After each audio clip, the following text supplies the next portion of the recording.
Hello বন্ধুরা, welcome to my blog. কেমন আছেন সবাই? আশা করি সবাই ভালো আছেন, আমিও ভালো আছি। তো সকাল সকাল ওইটা দেখি দিয়ার ভিজা অল্প এক ছোটা দুই ফোঁটা বৃষ্টিও পড়তাছে। রাইতে ওয়ান পুরা বৃষ্টি পড়ছে, আমি তো দুর্গা হাম না। আমি বিন্দাস বেবুরে ঘুমাই আসছিলাম, তো জাস্ট উঠলাম। তো ঘুম থেকে ওইটা নিয়ে কলকেটের মধ্যে বুরাশ ভরাইয়া মুখ দাঁত ঘষতাছি। দাঁত ঘষার টাইমে আব্বা একটা কথা কইলো যে রাইতে বৃষ্টি পড়ছে, তো ধান ক্ষেতের অবস্থা বন কিরম হয়েছে, পানি বন ধান ক্ষেত ডুবছে নি, রাইতে তো মেলা বৃষ্টি পড়ছে, তো যাই না ধান ক্ষেতটা দেই কাই খেতে। যেহেতু সকাল সকাল কামের ফরমাই দিছে, তো আর না করলাম না, তো তাই আমরা ধান ক্ষেত মিকেতাছি।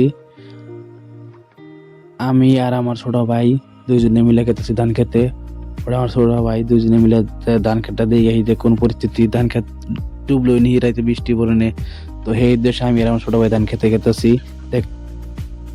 তো দুই ভাই গেতে দেওয়ানো ছিলাম ধান খেতে, তো ধান খেতে ভাতাটা দিয়ে মানুষ দিয়ারি হইতেছে মাছ খাবার নিগে। তো বৃষ্টি পড়া হারা নাই, মাছও হারা নাই, তার আগে মানুষ মারার ফান পাইতেছে মাছ। তো ফাইনালি আয়া বেলা আঙ্গ ধান খেত। তো দুই ভাইয়ে দেখতেছি ধান খেত ঘুরা ঘুরা চাইরা ঘুরা ধান খেত গিরাম হয়েছে। তো পানিও তো একটা খুব নাই, ধান তলায় নাই। খেতে নেমে দেখলাম ধান খেত ভালোই রয়েছে। তো বন্ধুরা, ধান ক্ষেতের অবস্থা দেখে আমার মাথাটা নষ্ট হয়ে গেছে গা। কি সুন্দর ধান হইসাল। তো এন্দুরে ধান কাইটা বিছান দিছে, একটা একটা ধান ছুঁয়ে সোবা কাইডা হালাইছে। তো বহুত জায়গা ক্ষতি করে হালাইছে এন্দুরে, কমসে কম আধা বিঘা জায়গা এন্দুরে ধান খাটছে। এবার এইভাবেই ওই সাইড দেখলাম ভালো, এই সাইডে দেখি এন্দুর একদম ধান কাইটা পাতার উঠাইছে। ক্ষেতের অবস্থা খুব খারাপ করে হালাইছে এন্দুরে। তো এন্দুর মারার কোনো কে যদি পদ্ধতি জানেন তো কমেন্টে জানাই দিবেন। তো এন্দুর কিভাবে মারণ যায় বা এন্দুর কিভাবে খেদান যায়।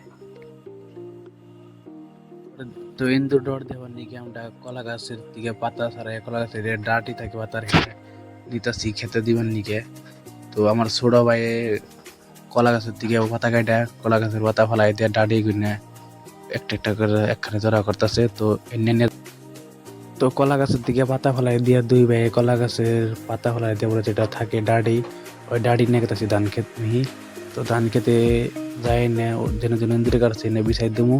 তো এন্দুরে এটা দেখে হাফ বিলের ডরায় কিছু ফাঁকে থাকে, যাবা করে হাফ থাকে হেবা করে আমি কলার ডাড়ি কিনে ধান খেতে বিছাই দিতেছি, যাতে এন্দুর জানি এটা কলার ডাড়ির হাফ বিলে এবার ডরায় তেমনি খেতে ধান আর না কাটে এই উদ্দেশ্যে। কলা গাছের ডাডি কাইটা বিছিয়ে দিতেছি। পুরানা মানুষে বলে আগে আব্বা করে দিত, তো আব্বা কইলো যে কলার ডাডি নিয়ে কাইটা খেতে এইভাবে বিছিয়ে দেখা। তো সেই উদ্দেশ্যে আমি এইভাবে বিছিয়ে দিতেছি। বহুত জায়গা ধান গাছে, তাই এইভাবে ধান খেতে ডাডি কলার ডাডি ধান খেতে বিছিয়ে দেওয়া হইতেছে।